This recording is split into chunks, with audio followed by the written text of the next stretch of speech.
한 주 동안의 K리그 소식들을 모아 전해드립니다. 강지연, 소준일, 황덕연의 축구 살롱. 학습이 잘 됐어요 방금 제가 이제. 약간 견눈질로 봤는데 이렇게 하셨죠? 순간적으로. 저 이렇게 흔들었어요. 네. 밀면서 흔들었어요. 아, 네. 자, 지난 한 주 동안 또 K리그에 여러 가지 이슈가 있었습니다. 먼저 무슨 얘기부터 해볼까요? 여러 가지 이야기들이 있었는데 저는 사실 숫자로 지난주에 이슈들을 한번 정리를 해봤는데요. 오, 있어 보여. 예, 숫자 예. 있어 보이죠. 일단 400과 100이라는 숫자가 딱 눈에 띄는데 이과예요? 저 문과입니다. 저 수학. 너무 밑도 끝도 없는. 여튼 400이라는 숫자는 전남의 수비수 최호진 선수가 K리그 통산 15번째로 400경기 출장을 달성을 했기 때문에 와, 제가 한번 뽑아봤는데 대단하네요. 이게 역대 15번째 기록이고 골키퍼를 제외한 필드 플레이어로서는 이제 10번째 기록인데 최호진 선수의 활약이라면 역시 좀 K리그를 오랫동안 보신 분들이라면 포항 스틸러스 그리고 인천 유나이티드에서 참 좋은 모습을 보였던 한 10년 전 정도의 그런 모습들을 좀 많이 기억을 하실 텐데 네. 2015년부터는 현재 소속팀인 전남으로 팀을 옮겨서 좀 베테랑으로서 수비 라인을 이끌고 있습니다. 이번 시즌에 400경기 출장을 앞두고 있었는데 이번 라운드에서 또 400경기 출장을 달성을 했고요. 그리고 100이라는 숫자. 100. 역시 K리그 2에서 2명의 선수가 달성을 했는데 대전의 골키퍼 김동준 선수 그리고 경남의 미드필더 백성동 선수 역시 통산 100경기 출장을 또 달성을 했습니다. 네, 이제 100경기, 200경기, 300경기 오래오래 좋은 활약하는 선수들이 더욱더 많이 나와줬으면 좋겠네요. 그런데 또 이런 일도 있었어요. 그 상주랑 광주 경기에서 후반 37분에 상주의 황명근 골키퍼 무릎에 김효기 선수가 얼굴을 맞아서 순간적으로 의식을 잃었었잖아요. 그런데 또 이 선수들과 심판들의 대처가 굉장히 신속한 것도 인상적이었거든요. 네. 이런 교육을 선수들도 받나 봐요.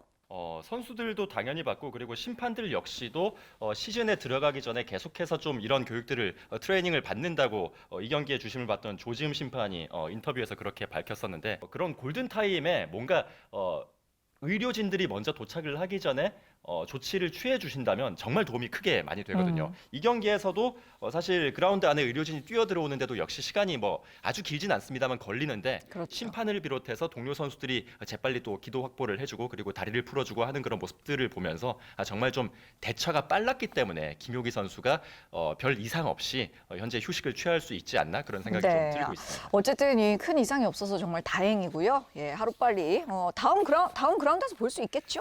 그랬으면 좋겠는데 일단 한 경기 정도 쉬려나? 네. 후유증이라는 걸 저희가 이제 또 생각을 해야 되기 때문에 뭐 자세한 이 김효기 선수의 부상 상황은 이제 뭐 구단 측이 이제 보도 자료를 내던지 네. 소식을 전해주긴 하겠지만 뭐 저희의 바람 같아서는 당장 다음 라운드라도 복귀를 해서 좀 그라운드를 누비는 모습을 보고 싶습니다. 네. 자, 계속해서 지난 주말 있었던 K리그 3라운드 경기들 리뷰를 좀 해보도록 하겠습니다. 강원과 성남의 경기에서는 좀 1대1로 결과는 비기기는 했습니다만 이 경기에서 그 강원은 고무열 선수가 성남에서는 권순영 선수가 골을 넣었잖아요. 그런데 사실 이 경기를 계기로 가장 많이 그 이야기가 나오고 주목을 받게 된 선수는 사실 홍시후 선수였어요. 네. 굉장히 어린 선수죠. 이제 네. 2001년생의 어린 이강인 선수랑 동갑입니다. 네. 굉장히 어리네요. 근데 이제 이렇게 보니까 또 이강인 선수가 굉장히 어린 나이에 지금 대단한 활약을 하고 있다고 볼 수가 있는데 홍시후 선수가 사실 광주와의 1라운드 경기에서도 이제 마지막에 교체 투입이 됐을 때 상당히 센스 있는 플레이를 많이 해줬습니다. 뭐 아직까지는 경험이 조금 더 쌓여야 한다는 뭐 이제 그런 느낌이 드는 플레이도 있었습니다만 기본적으로 이 선수가 정말 일단 드리블이 상당히 좋은 선수다 보니까 이 자신감이 조금 더 붙었을 때 그리고 출전 기회를 많이 받을수록 좀 더 기량이 올라가려는 듯한 그런 느낌을 이 경기에서 상당히 많이 받았습니다. 네네네. 이 어린 나이부터 벌써 그렇게 활약하고 있으면 앞으로의 미래가 더 기대되는 또 그런 선수죠. 이번 주 금요일에도 또 프라이데이 나이트 풋볼이 기다리고 있는데요. 그 승우패를 맞춰보살 이번에는 대구와 상주의 매치업인데요. 먼저 고르실 권한을 획득하셨으니 그렇죠. 예, 한번 어떤 변을 하여 보시죠. 일단 제가 착하게 살았기 때문에 이렇게 4라운드에서 먼저 픽을 할 수 있는 좋은 기회가 왔는데 한번 사용을 해보도록 하겠습니다. 네. 수정 소감인가요 혹시? 우주의 기운이 3라운드엔 저한테 모였다 뭐 이런 네, 생각이 네. 드는데 대구와 상주의 경기 저는 무승부 봅니다. 오, 무승부. 무승부입니다. 뭐 이유가 있을까요 혹시? 일단 상주가 올 시즌에 들어오면서 상당히 저희가 좀 걱정을 많이 했잖아요. 네. 네. 시즌 시작하기 전부터 U20 선수들이 교통사고 당하면서 좀 아직까지도 뛰지 못하는 U22 맞아요. 선수들이죠. 네. 뛰지 못하는 그런 상황이 해결이 되지 않고 있고 그리고 또 강등 확정에다가. 그렇죠. 네. 과연 이 선수들이 얼마나 열심히 뛸 수 있는 그런 동기부여가 돼 있을까 하는 그런 것들에 대해서 걱정이 좀 있었는데 오히려 부담 없이 뛰다 보니까 좋은 결과들이 나오는 것 같습니다. 1라운드에서 큰 패배를 당하긴 했습니다만 2라운드, 3라운드 모두 승리를 거두면서 확실히 좀 기세를 완전히 되찾은 모습이고 특히 3라운드 경기에서 문선민 선수를 빼고도 또 네, 이겼어요. 맞아요. 오. 그러니까 김태환 감독이 본인의 스쿼드에 대해서 대단히 좀 자신감이 있는 것 같습니다. 네. 한석종 선수라든지 박용우 선수라든지 중원에서 풀어주는 선수들이 워낙에 또 기량이 좋고 네. 강상우 선수가 역시 또 두 라운드 연속해서 네. 골을 기록을 하고 있기 때문에 새로운 해결사 역할을 해주고 있는데 강상우 선수 그리고 진성욱 선수 같이 공격력 있는 선수들이 한 골 정도씩 터뜨려 준다면 상주가 올 시즌 역시 괜찮은 성적을 거두는 데는 그렇게 큰 문제가 없을 것으로 보입니다. 예. 반면 대구 같은 경우에는 사실 지난 3라운드 저희가 짧게 이야기를 하긴 했습니다만 전북과의 경기에서 상당히 좀 기대를 많이 했잖아요. 네. 네. 기대를 많이 했는데 결과가 어땠습니까? 네. 슈팅 숫자만 보더라도 뭐 이게 전부는 아닌데 예. 14대 2입니다. 유효 슈팅이 14대 2고 전체 슈팅이 전체 슈팅이요? 전체 슈팅이 14대 2고 네. 첫 번째 슈팅 언제 나왔는지 아세요? 언제 나왔죠? 후반전 44분에 나왔습니다. 음. 이거 안 되는 거거든요, 이러면. 그러니까 아. 세징야 선수가 빠졌습니다. 그 경기에서 사타구니 쪽에 문제가 발생을 하면서 이병극 감독 대행이 뭐 컨디션을 고려한다라는 그런 차원에서 아예 한 라운드 휴식을 부여를 했는데 이 선수가 1라운드부터 2라운드까지 겹치면서 컨디션이 좀 안 올라오는 모습을 보였거든요. 네. 거기다가 사타구니 쪽에 문제까지 발생을 했다면 4라운드에는 어느 정도 회복을 할 수 있을지 사실 좀 이게 미지수입니다. 세징야가 없었기 때문에 에드가라든지 뭐 대한 선수가 후반전에 들어오기도 했습니다만 전혀 뭐 그 선수들도 활약을 할 수 없는 그런 모습들을 보였기 때문에 비록 홈이지만 뭔가 좀 골 넣는 데는 어려움을 겪지 않을까라는 생각이 들면서 넣는다면 에드가 선수가 역시 머리로 한 골 정도. 네. 그래서 0대0 내지는 1대1 정도로 저희 생각을 해보겠습니다. 네. 자, 그러면 우리는 누가 먼저 골라볼까요? 저는 이제 또 우리나라 또 유교 사회이기 때문에 아, 먼저 이렇게 또 양보를 제가 해드리겠습니다. 아, 또 이럴 때 나이 얘기하시는 네. 거예요. 굉장히 막내라고 나이 공격을 좀 하시더라고요. 아, 그래요? 예. 연장자 우대 감사드립니다. 네. 저는 대구와 상주가 맞붙는다.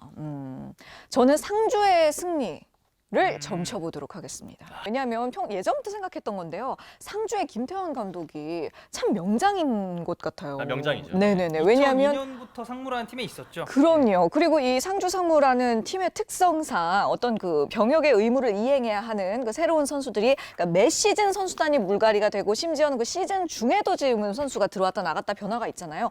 그런데도 불구하고 매해 꽤 성적을 잘 내준단 말이죠. 예. 그래서 어떤 그 김태환 감독이 이끌고 있는 상주 특히나 요즘에 또 오름세를 보이고 있기 때문에 이 상주의 공격력이 먹히지 않을까. 그에 비해서 대구는 요즘 좀 주춤하지 않습니까? 특히 또 저희도 방송 전에 이야기했던 것처럼 정승원 선수라든가 김대원 선수라든가 뭐 이런 선수들이 요즘 폼이 그다지 좋지 않은 상태고 세징야도 시즌에 없고 비하면 네, 그렇죠. 예. 그렇기 때문에 저는 뭐 상주가 무난하게 이기지 않을까 생각합니다. 자, 그럼 저는 이제 패군요. 네, 대구 패. 그러니까 이게 좀 약간 억지로라도 논리를 이제 만들어봐야 대구 되는. 승이죠. 아, 대구 승이군요. 아, 죄송합니다. 네, 제가 지금 약간 이게 뒤통수한테 맞은 것 같아가지고, 약간. 근데 저는 진짜 대구가 이길 것 같습니다. 예? 자, 대구 승. 자, 왜 대구 승이냐? 자, 첫 번째 일단 세징야가 없습니다. 그리고 세징야가 이 경기에 못 나올 가능성이 굉장히 높아요. 왜냐면 이 사타구니 부상이라는 게, 그러니까 저도 사타구니 부상을 당하고 축구를 한번 해봤는데 이게 걷기도 되게 힘들거든요. 그러니까 사실상 이건 못 나온다고 봐야 됩니다. 예. 회복 기간을 이제 생각을 했을 때 너무 그 신뢰성 없는 눈빛으로 저를 바라보시는 거 아닌가요? 아, 얘기해 보세요. 네. 예. 자, 일단 세징야 선수가 없고 김대훈 선수와 정성 선수도 말씀드린 것처럼 지금 폼이 약간 떨어져 있습니다. 지난 시즌에 비해서. 이제 다른 선수들의 활약도가 상당히 좀 이제 중요한 시점이었는데 저는 이때 대구가 에드가 대한 투톱을 한번 실험해 보는 것도 나쁘지 않다고 생각을 합니다. 그래서 선발로. 네, 대한 선발로. 그러니까 뭐 물론 대한 선수의 체력적인 부분을 생각을 좀 해봐야겠지만 뭐 후반에 교체를 해주는 한이 있더라도 예, 풀타임은 무리일 것 같은데. 그렇죠. 네. 그래서 이 투톱이 좀 의외의 파괴력을 낸다면 충분히 승리를 가져올 수 있을 것 같고 이 상주가 제가 사실 뭐 해설위원 입장에서 이런 예측까지 하기는 조금 자존심이 상합니다만 약발이 좀 떨어질 때가 됐습니다. 지금 이제는 한 번쯤 고꾸라질 때가 됐는데 그게 이 지난 시즌 K리그 팬들의 최고의 성지 대팍에서 이루어질 것이라는 예측을 제가 한번 자신 있게 해보도록 하겠습니다. 만약 방송을 저희 방송이 이제 이 이후에 또 이제 나가기 때문에 네.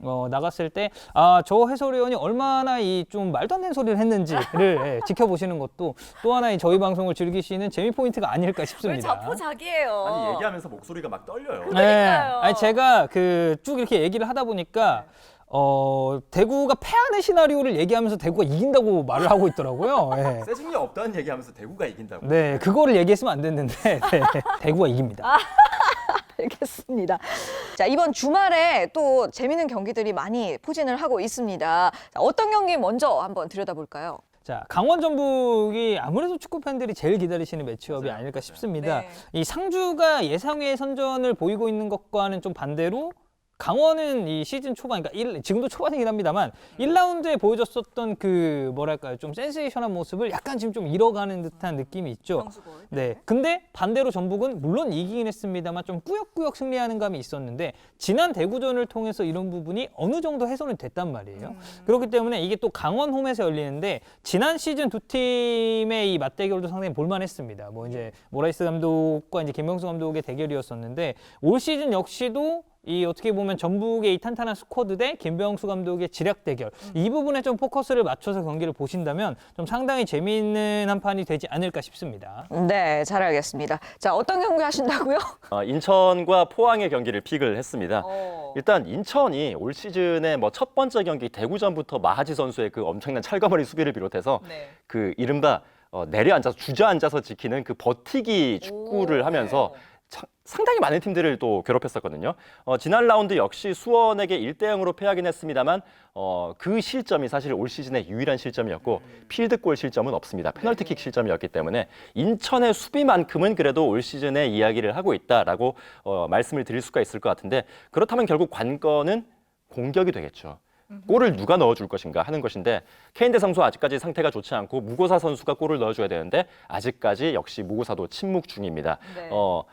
과연 홈에서 무고사 선수가 언제 이 침묵을 좀 깰 수 있을지가 상당히 좀 관건일 것 같고 김도혁 선수가 역시 중앙에서 좀 많이 풀어줘야 될 것 같은데 이 선수가 좀 같이 살아나줘야 될 것 같습니다. 그리고 포항 같은 경우에는 이제 25일을 기준으로 상주 상무에 또 2차 합격자들이 입대를 하게 되죠. 예. 포항에선 3명의 선수가 떠나게 됩니다. 예, 허용준 선수, 심상민 선수, 네. 그리고 김용환 선수. 네, 그렇게 3명이 떠나게 되는데 그 중에서 좌우 풀백들이 모두 이 팀의 올 시즌의 주전들이었어요. 그러면 포항이 올 시즌에 좋은 행보를 펼치고 있는데 이 선수들의 도움이 상당히 좀 컸는데 네. 왼쪽과 오른쪽 수비가 바뀌었을 때 과연 포항의 김기동 감독이 원하는 축구가 4라운드에서도 원활하게 그것도 끈적한 수비를 보여주는 인천을 상대로 얼마나 효과적으로 좀 공격을 진행을 할 수 있을지 이것도 역시 관전 포인트 중에 하나가 아닐까 싶습니다. 그렇다면 이제 이번 경기에는 포항의 그 풀백 자원이 어떤 선수가 나올 것으로 예상을 하세요? 그것은 해설위원 분께 한번 물어보시죠. 예. 갑자기요? 너무 떠넘기시는 거 아니에요? 이렇게 한번 또 떠넘기는 거죠. 아니 그 권한규 선수도 제대하고 돌아오지 않았나요? 네, 뭐 이제 사실 뭐 여러 선수들이 나올 수가 있겠죠. 뭐 권한규 선수를 포함을 해서 네. 이렇게 너무 급작스럽게 알겠습니다. 가만히 있다 뺨 한 대 맞을 것이라서요. 뺨 한 대 맞고 뒤통수 한 대 맞고. 네, 네. 네. 오늘의 우리 방송 컨셉은 뭐 배신과 기만인가요? 원래 예. 이 사회에 믿을 사람 하나도 없습니다. 네. 네, 저희 방송 롱런 할 거라고 믿습니다. 예. 네, 강원과 전북의 대결 그리고 인천과 포항의 대결 주목해 보시면 재밌겠고요. 또 광주와 울산, 부산과 수원, 서울과 성남이 맞붙게 됩니다. 이번 K리그 4라운드 경기들도 많은 시청 부탁드리고요. 저희는 또 열심히 응원하면서 분석을 또 해보도록 하죠, 주말에. 네, 비길 겁니다. 비길 거예요. 네, 대구가 이긴다고 하셨죠. 당연하죠. K리그 최고의 명문팀 아니겠습니까? 리카가 응원하니까요. 네, 빅도 예. 있습니다. 알겠습니다. 자, 우리 지난주부터 마지막 그 끝내는 말 또 연습한 거 있잖아요. 오늘도 이거요? 예, 함께 몰아주는 거? 함께 네. 외쳐보면서 예, 마무리하도록 하겠습니다. 자, 이번 주도 K리그, 다음 주도 축구 살롱! 살롱.